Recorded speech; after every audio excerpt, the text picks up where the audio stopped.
and we haven't heard from him in a couple weeks. Yeah, and Shawn is the former head of the Joint Information Center. He was the lead spokesperson for Governor Camacho in both his terms. Communications director. Hey, Shawn. Hey, good morning, guys. And as you were singing "Happy Birthday," I felt maybe I should go wash my hands. Right? That is the new hand washing whole new song. meaning. No, absolutely. Right. Shawn, so let's just start with yesterday. That's as far back as I think Bree wants to go this morning. What?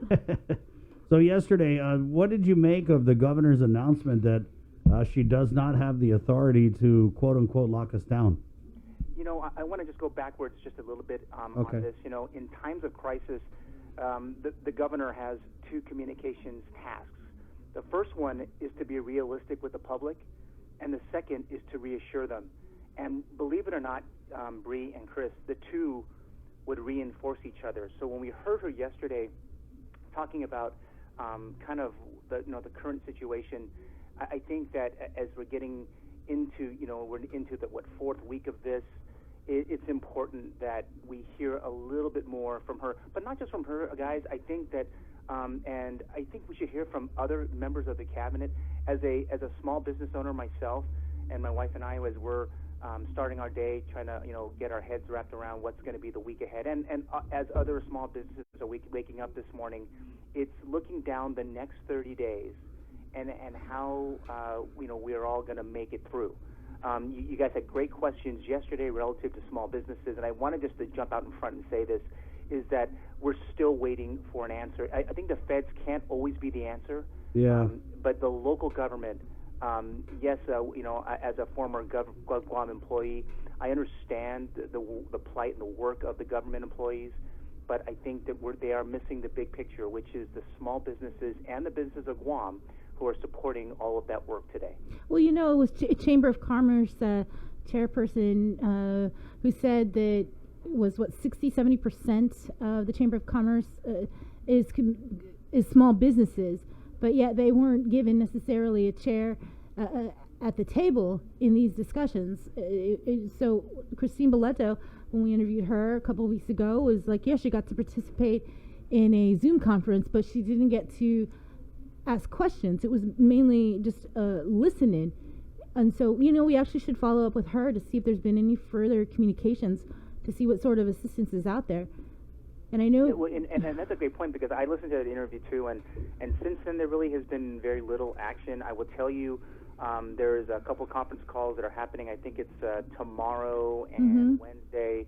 The U.S. the U.S. Small Business Administration is hosting a teleconference for small business to better understand some of the programs that are out there, the payroll protection program, this loan for COVID-19. I think most businesses have been out there. I talked to a lot of my friends in the business sector who are out there applying right now. But the craziest thing is that when not just when the country rolled out, but when Guam rolled out, some of these banks were not ready, and so they said, okay, well, in the program itself, it says, okay, well, you'll get an answer in 3 days. Now you're saying, now we're hearing that it'll be over a week or 3 weeks, and I got a chance to look at, read different articles across the country, and most places, Bree and Chris, are having the same problem. Just the expectations need to be tampered down a bit. Right. Again, is what we were talking about before, is that in communications has to be realistic. There's nothing wrong with telling us, okay, we're still getting it online, and we'll have it in a couple days. But I tell you, like, I had to get a VPN just to apply for the SBA program, and that was, I think most of my friends here were like, you had to get a VPN on your computer just to get access. Right. It was absolutely crazy. And again, we want to be reassured, and I think all of us that are listening to your program, and I would tell you, people that I've talked to in my family, we're all listening to KOAM. Obviously, you have broad reach. And the broadest, Shawn. I mean, it's all, be listening to this and getting all the information. Right. Yeah, I totally agree with you. I think that, there's so many facets of this COVID-19. I mean, there's obviously the most important thing is fighting the spread and, testing people and dealing with it from a medical and public health perspective.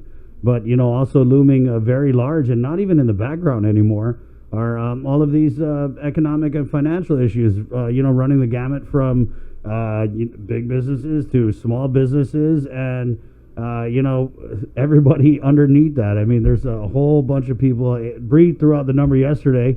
The governor seemed to have a problem with it. 8,000 people, workers who have been affected, and there's about, I want to say 30. I think GHRA President Mary Rose, the last time we talked to her, we asked for a number because we were talking about the unemployment assistance program, and she was mentioning, I think, over 3,000. And then I think you interviewed, or it may have been a question during one of the press briefings, Department of Labor Director Dave De La Sola was mentioning that it's an estimated 5,000, and that was outside of the tourism industry. Yeah, so I don't know, 5,000 plus 3,000, is that 8,000?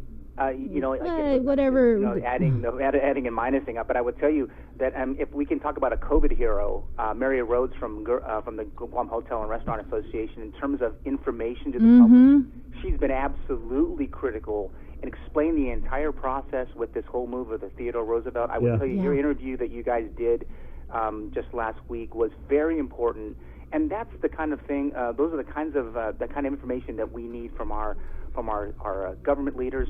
When our civic leaders are stepping up and being very transparent, telling everybody the realism relative to job cuts and all these things that affect the private sector, we expect the same amount from our government. Now, I know that JIC is listening right now. That's part of their role here, is they're listening to this show. But I think no one listens to the JIC. I'm going to finish the thought. I hope that they're listening and they take that to heart, and moving forward that they can do more of this down the road as this crisis continues. Yes. Shawn, I totally agree with you. I feel like I said, there's so many issues other than the public health emergency issue, and I really think that we need to activate some of these bright minds in the administration to handle different parts of what's going on. So they have Ricky Hernandez and Dave De La Sola, and these guys have been activated to kind of handle the pandemic assistance, and also I think they're working more for the business side of it, right? Yes, exactly. And I've seen those briefings, and that's fine and dandy. But has he in fact briefed the chamber? Has he spoken to the Guam Contractors Association? No. Has he spoken to the Chinese Chamber of Commerce? How about the other women in construction? The whole there's a lot of groups out there that need to hear what's going on. Do they just not know, Shawn? Is it just that this administration is so green that they don't know that they need to, or is it something because there's a lot of petty politics between this administration and the Chamber of Commerce? I'm not sure what it stems over, but it's not a matter they not know, because I've heard some of the messaging in different languages. We've seen it on social media, but again, those platforms only get to a segment of the community that that have it. But there's other parts. There's a lot of guys that are going out on job sites right now, and we're pretty much grounded right now, our small business. But when we were out, we see people on the roads doing their work. But there's quite a number of them who are not, and they're trying to get information. And we rely on folks like KUAM and other broadcast partners and print partners of the government of Guam to be able to get the word out accurately and quickly. Now, the 1 o'clock press conference that turned into a 2 o'clock press conference. That turned into a no Saturday press conference? Are you talking about that? I was short of WhatsApping Bree on Saturday, because we'll have more information for you tomorrow. This is just ridiculous. It's ridiculous, Shawn. I have such a problem with it, and it's not even nitpicking. It's that people out here, because we're kind of left holding the bag. Yeah, for all the missteps, on Friday. The miscommunication, the governor saying this and saying that and saying a lot of things. We got to deal with it. And so people call us and they don't understand what the hell the governor said Friday. And so we're dealing with people. Are we on a lockdown? What did the governor say? I don't know. Where do we get the letters? I don't even understand what the governor said. With the advocacy that's needed at the upper level of the senior staff needs to be talking with the governor and with the JIC. Now remember that everyone says go into the JIC. Now the JIC should be monitoring. So every time that you've said a word over the last 25 minutes or so, actually in the last hour, it should be try to get an answer. So in the press conference, there's an answer or a press release in the next 2, 3, 4, 5 hours. That's what's missing right now. It's like we have a lot of people in a room. Like I heard you talking with the mayor of Tamuning last week, and she said, well, we don't get any information. That's exactly the reason that there should be more interaction between the mayors, and all of the other communities. And it's just a step back. Now that we have federal intervention, there's now a need to get involved and get everybody up to speed as fast as possible. And I think they can do it. There's not much saying that they can't, but they can do it. And I think they just have to kind of bear down, and hopefully they'll heed some of these things that we're talking about this morning, and then they turn it around. How do they go back, Shawn, and kind of, I really felt that yesterday there was going to be some kind of big regroup and that they were going to come out strong. I got to say, to be fair, the governor stuck to the script, which is what she should have done on Friday. But, that was that. And then when the question started, we started to, see a little more wiggle room in her responses. But how did they kind of start over? And I think they need to have a powwow, and they need to say, hey, okay, we need to track down this local assistance because it's just not feasible, sustainable, or even conscionable to expect people to hang in there in the governor's word for weeks. I mean, we're now seeing firm word that federal assistance is not going to come for weeks. Yeah, and I just told you about my plight or our small businesses plight. But yes, you're absolutely right. I think Chris Embry that Senator St. Augustine has a good recommendation relative to GRTs. I think that you have a lot of different ideas that are out there. It's now time that we have to just allow their processes to move forward. I mean, I think we're into a new normal now. So if everyone has spent the last 30 days looking at ways to communicate via electronic and the like, and especially with these issues with the open government law, now we should allow them to let them get to work, let them find the solutions. We're all going to be able to watch them and give them some guidance at some point, but they also at the same time have to engage some of our community leaders to include businesses. If they're asking a small number of small businesses, that's great, but they need to gain a little bit more insight from others.